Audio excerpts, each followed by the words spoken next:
How can a fleet of more than 4,000 tanks remain dangerous when most of its vehicles began as old Soviet designs?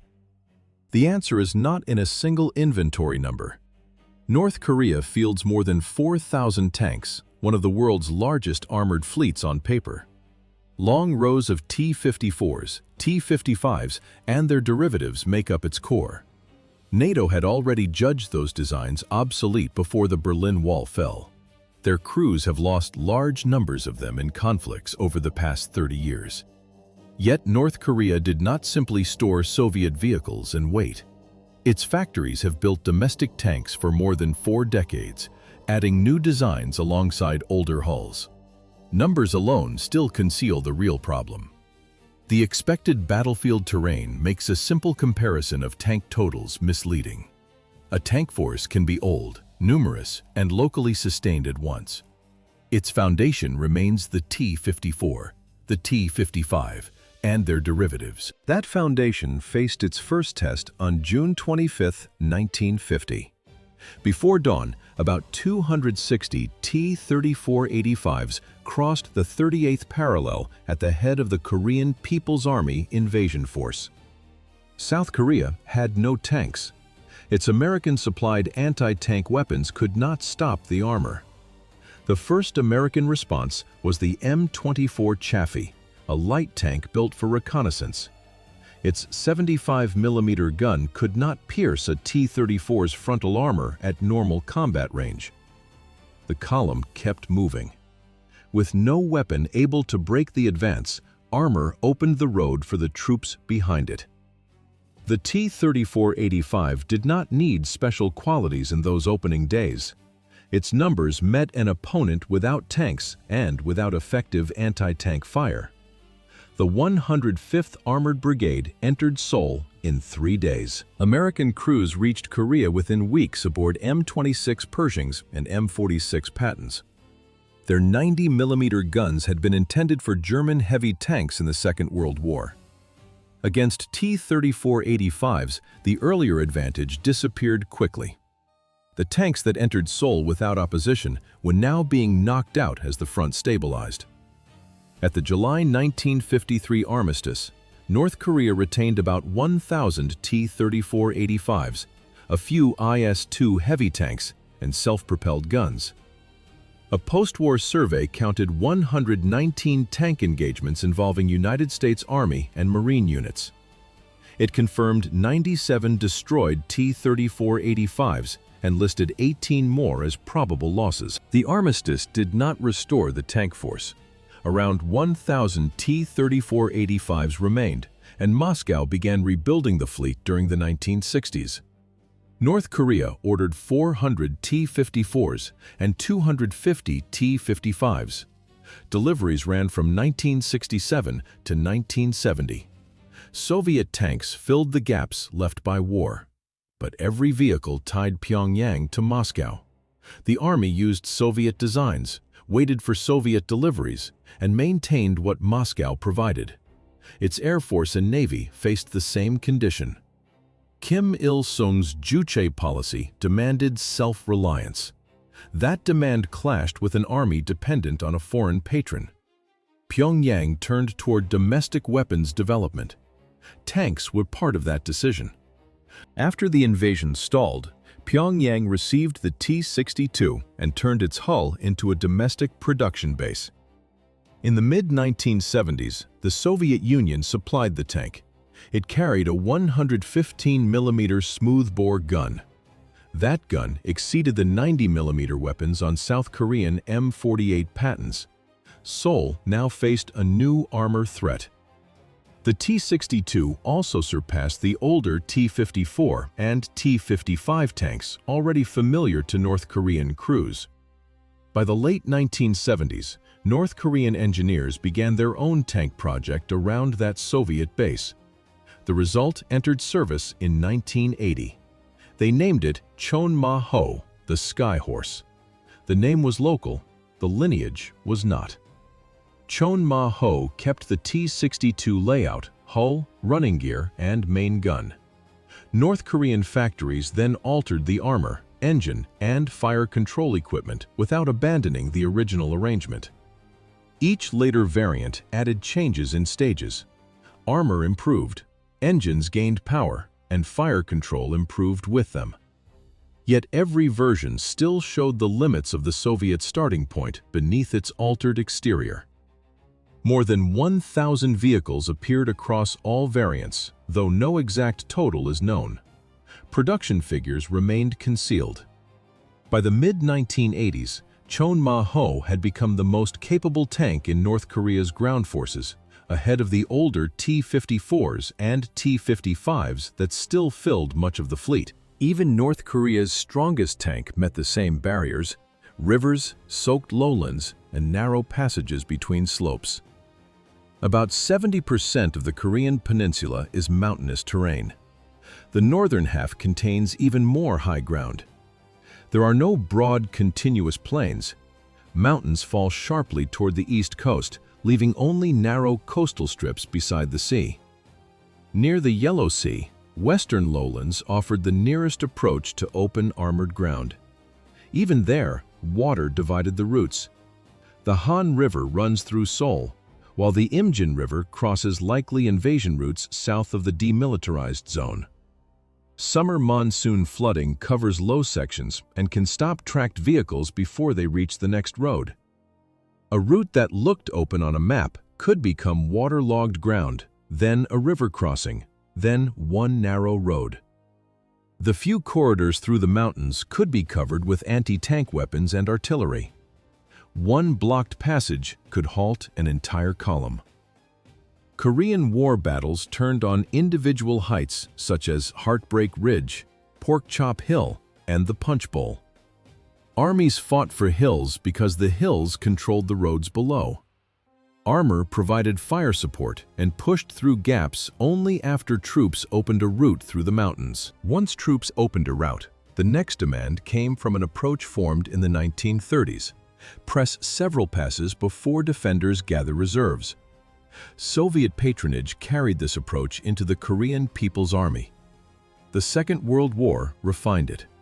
Fire struck across the depth of a defensive position, while the main blow hit a few narrow routes. The aim was not a wide advance. It was speed, mass, and pressure before the line could settle. Artillery bursts marked several mountain corridors at the same time. Tanks and motorized infantry moved together along one route, while defenders faced pressure elsewhere. The corridors restricted lateral movement and slowed reserve transfers. That delay mattered. A unit sent to seal one pass could not quickly reinforce another under attack.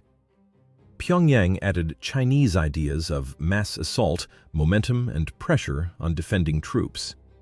Several attacks forced commanders to divide attention and forces. Individual vehicles mattered less than the pace of the whole advance. Mountain corridors turned the speed of tanks and motorized infantry into the central calculation of an offensive. That demand for rapid movement turned a single tank into one part of a larger push.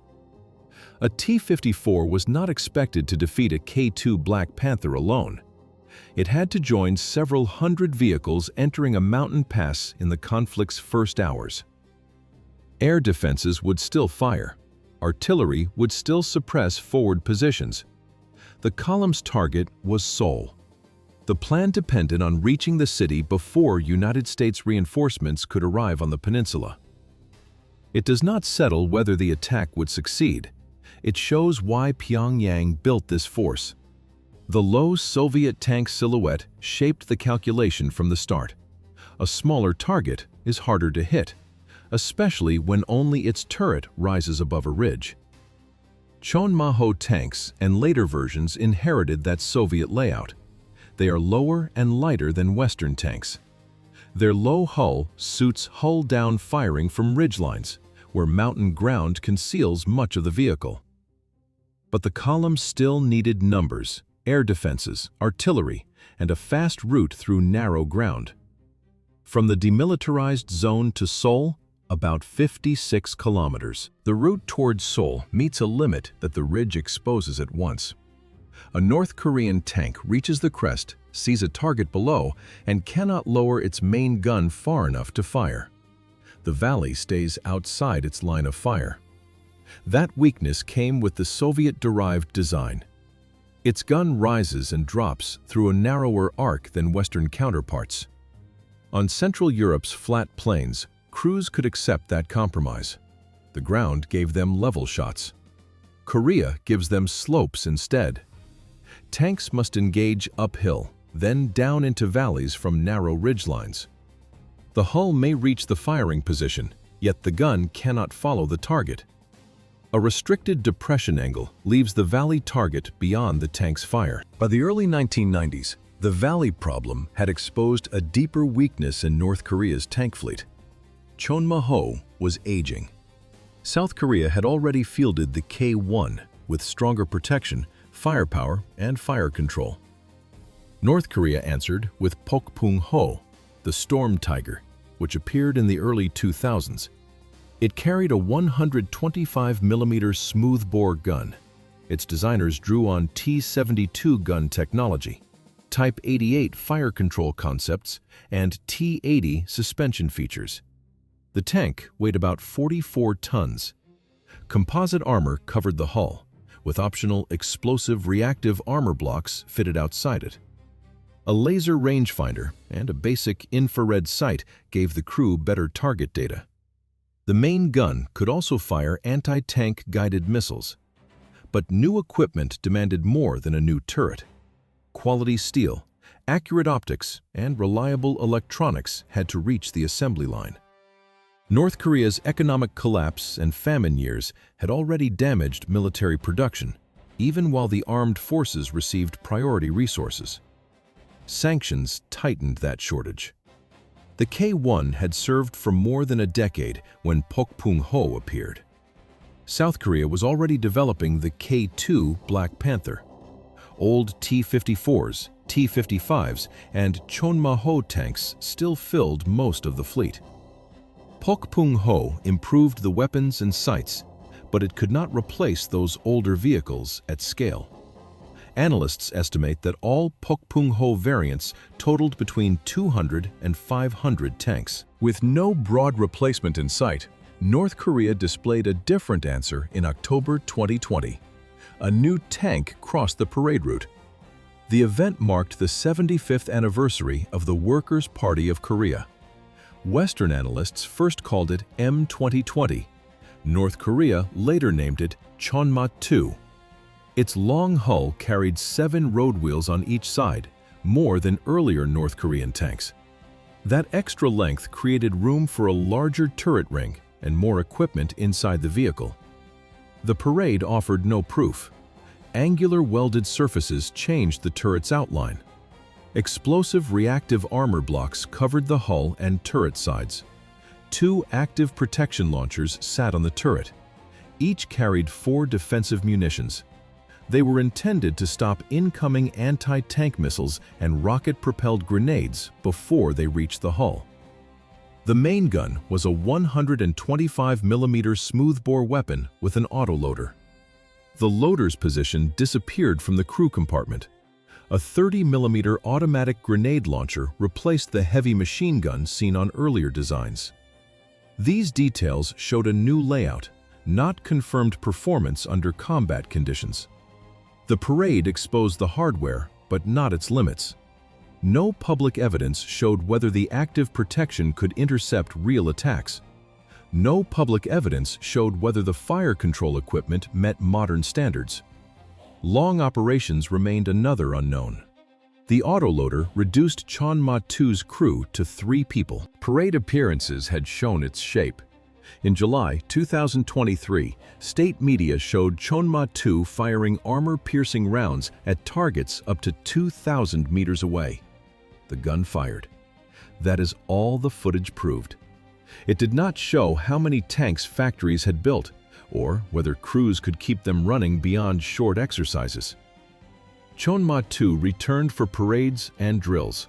Yet those appearances never revealed numbers consistent with large-scale production. Beyond the newer prototypes, North Korean depots hold tanks from several generations. The fleet grew across 7 decades. Soviet transfers, Chinese cooperation, and local production filled those yards with different hulls, different parts, and different limits. Hundreds of T-54 and T-55 tanks remain. North Korea has operated some since the 1960s. Their designs date to the late 1940s.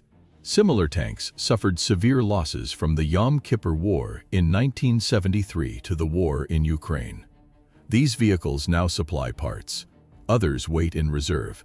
Removed components keep other aging tanks moving when replacements are scarce.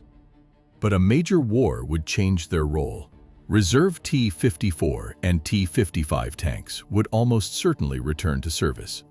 More than 1,000 Chonma-ho variants form the fleet's broad middle tier, though exact totals remain uncertain. They outperform the older reserve tanks, yet they remain derivatives of the T-62, carrying the limits of that basic design. Modern fire control equipment is absent. Night combat capability remains limited. South Korean and United States forces field anti-tank weapons in large numbers. A large inventory can fill dusty parks. It cannot give every tank the same chance after dark. More than 4,000 tanks may appear on the rolls, yet only a few modern series keep that total from becoming a paper claim. The garages tell the difference. Pokpung-ho forms the capable share of the fleet, and its anti-tank missiles and composite armor can threaten South Korean K-1 variants. But production remains too limited to reshape the entire inventory. Chonma Two stands above it as North Korea's most capable tank design. Its exact number remains unknown. North Korea developed and produces Chonma Two locally, although its roots still reach back to Soviet and Chinese designs. That local work does not remove the limits on parts. Sanctions restrict access to foreign components, while domestic factories cannot supply every replacement a tank requires. Crews strip components from one vehicle to keep another available. A hull can remain inside a closed garage for want of a single part. The claimed force therefore counts far more tanks than commanders can send out ready for combat.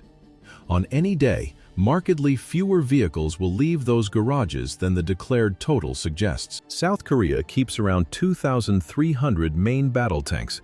North Korea lists far more. But the comparison changes at the site and the armor. Around 1,500 Southern tanks belong to the K-1 series. South Korea built it from early M1 Abrams technology. The K-1A2 adds digital fire control, thermal imaging, and improved armor. Its sight finds heat through darkness. The crew sees first, then it fires. Against Chonma-ho variants that fill much of the Northern Fleet, those upgrades shape the first exchange. The K-2 Black Panther pushes the contrast further. It weighs 55 tons and carries a 120mm smoothbore gun. An autoloader feeds it. Its active protection can intercept incoming missiles and rocket-propelled grenades. The key movement happens below the hull. Hydro-pneumatic suspension raises or lowers ground clearance, then tilts the hull on a slope. The gun can hold a hull-down position behind a ridge while the thermal sight stays on target. That suspension was built for Korea's mountains. Around 300 K-2 tanks are in service. More than 600 are planned. Poland ordered more than 1,000 K-2 tanks, taking the design beyond the peninsula. It became a commercially successful new tank model. On open ground, North Korea can bring larger numbers. That is its main advantage. Firepower, protection, and crew training still leave a wide gap. Its tank fleet looks largest on paper. Mountains restrict both sides, including South Korean and American armor. In confined valleys and on high ground, South Korean and United States artillery and air power shape the battle more than tank totals. That balance changes when the count is inspected. North Korea lists more than 4,000 tanks. The line looks deep, but much of it consists of T-54 and T-55 variants, plus Chonma-ho derivatives. They face K-2 Black Panthers and M1 Abrams, built for a different generation of armor combat. Numbers conceal the age of the vehicles. Pyongyang did not leave its armored force frozen. It spent decades narrowing that gap through domestic designs. Pokpung-ho marked a visible step forward. Chonma Two is a serious, newer design, though North Korean claims still need caution. Ukraine shows the next test. Tank protection meets threats that strike from above. That danger has already taken shape in Ukraine. Since 2022, an operator can guide an FPV drone from several kilometers away, while its camera closes on a tank. Commercial drones also drop grenades or carry explosives. The target may cost millions, the drone may cost only a few $100s. Russia has lost thousands of tanks, including T-90, T-72, and T-80 models. Many were hit by drones, not another tank or a guided missile. Tanks still fight, but crews now face attacks from above and through exposed openings. Extra armor protects some surfaces. It cannot close every route a drone can use. Those attacks reached beyond Russian crews. Around 12,000 North Korean troops joined Russian forces in late 2024. They entered a war their army had never faced. Drones filled the air. Precision artillery followed movement. Electronic warfare cut links and blinded equipment. For North Korean soldiers, this was their first combined arms combat since the Korean War armistice.